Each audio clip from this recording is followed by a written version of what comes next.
Hello, cookbook friends, and welcome. Today we are going to be talking about recipes from the world of Tolkien. I'm really excited. I am a big Lord of the Rings fan, a Tolkien fan. Unfortunately, I never read the previous books, like the some of the older books, like prehistory of Middle Earth. But anyway, let's go into this. This is really cool. So if you are a bit of a Tolkien nerd, this would be great to have to your whole arsenal or collection of Lord of the Rings or any Middle Earth-esque books.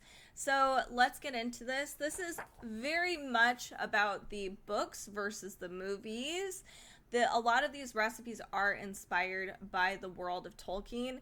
So just so you're aware, if you're looking for some movie, there's probably Elven Bread in here, but if you're looking for the movie version, it's probably not going to be in here. But let's look at it together. Here we begin. Breakfast, luncheon, second breakfast, 11 C's, afternoon tea, dinner, and to drink. Perfect introduction. You'll see, let me just show you a brief overview of what this looks like. They are illustrated recipes, and there's some illustrations of, I guess, places from Middle Earth that are really cool too. So there's no food photography in here, but that's okay, because if you are somebody that really just loves Lord of the Rings and the books, this is just perfect. So it doesn't tell you explicitly how it's supposed to look. Here we have oatmeal in the very beginning, different kinds of oatmeal and variations and toppings. So we begin with what this recipe is.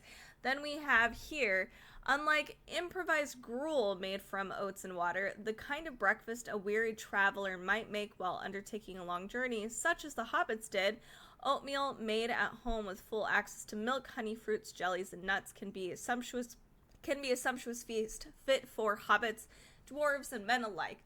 So cute little blurbs here throughout this book. We have serving size, prep and cook. Here is our list of ingredients, and then here it's pretty simple for the directions, but we have additional toppings, and here's what it could look like. So very, very cute stuff here.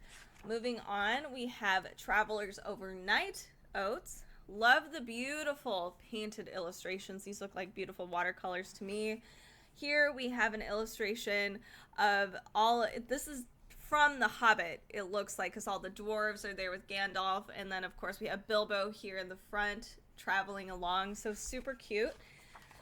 Here we have Farmer Maggot's Wild Mushrooms on Toast, still in breakfast, and then we also have dragon eggs, super cute. Some of these are going to have just little where this recipe comes from. I mean, like Farmer Maggot's Wild Mushrooms, you probably know if you are a Lord of the Rings person, but there's some other recipes where it's derivative of the story, so they try to explain where it comes from. We have spinach and sweet potato cakes. Cute. More beautiful illustrations. I believe this is Rivendell.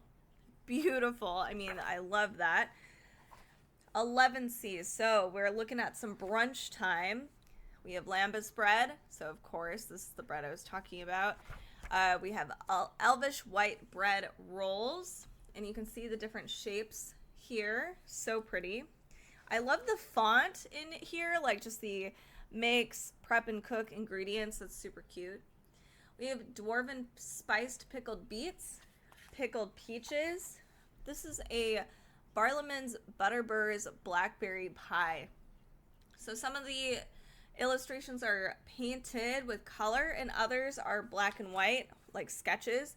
Food on the go, perfect for adventurers if you're somebody who likes to hike, camp, or just, if you like to travel, road trip, this would be a really cool thing to have. We have a foraged salad, or if you're just pretending, there's things in our backyard we might be able to eat. Honey spiced carrot and parsnip stars. Pretty. Another beautiful illustration here. See, again, I think this is just a really great add-on for a Lord of the Rings collection, in my opinion. The Soup of Story. So this is what it says. Tolkien had a striking metaphor for thinking about how storytelling draws on a wide range of influences. In one of his letters, he compares an author inventing a story to someone making a soup. That's really cute. I love that analogy because, you can make a really good soup and you can pull from all kinds of ingredients, different spices from all over the place and create something unique in your own, just like a soup. We have Easterling tea, marinated trout. Super pretty. Umbrian shrimp and monkfish skewers. Moving on, we have non-traditional diets in Middle-earth. Interesting. The very beginning of each chapter, if you are a Tolkien fan, you can actually read about each thing and why certain things are going to be featured in this particular chapter. So I'm excited to see what non-traditional diets in Middle-earth look like. Oh, it's just a little blurb, but here we have afternoon tea, Hobbitish. This is definitely a Hobbit thing, but other people do it too in the Tolkien world. We have warm mushroom crostini, strawberry and lavender shortcakes. That sounds awesome. Oh man, perfect for tea time. Spiced plum jelly, so you can mix and match, have little bits here. This would be a great idea if you did want to do a Lord of the Rings watch party or even a book reading, like book club. That would be really fun. Food of the elves. So this does dive into the different foods that you'll find in different places in Middle Earth, which is cool. Dinner and supper, we have a Haradrim tagine,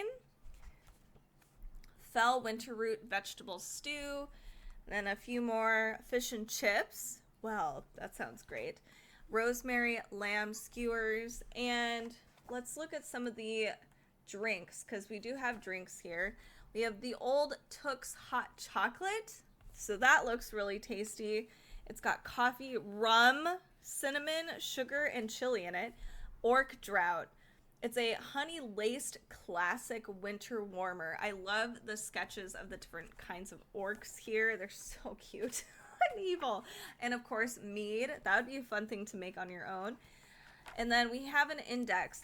There aren't a ton of photos in here, I admit, but I love this. I am a Lord of the Rings nerd. I'm excited to have this and have maybe a book club, because there are a few just Tolkien books I haven't read before. So it'd give me an excuse to cook for friends and family, some Tolkien-esque meals, and we can do book clubs and read some of those books all together, and it would be super fun. So check this out, Recipes from the World of Tolkien. This is a great book just to have, and it has beautiful illustrations. If you're looking for some other geeky, nerdy cookbooks, we do have a playlist for that, and join us on our socials at Cookbook Divas. We'd love to see you there. Thank you so much for tuning in today. We'll see you next time.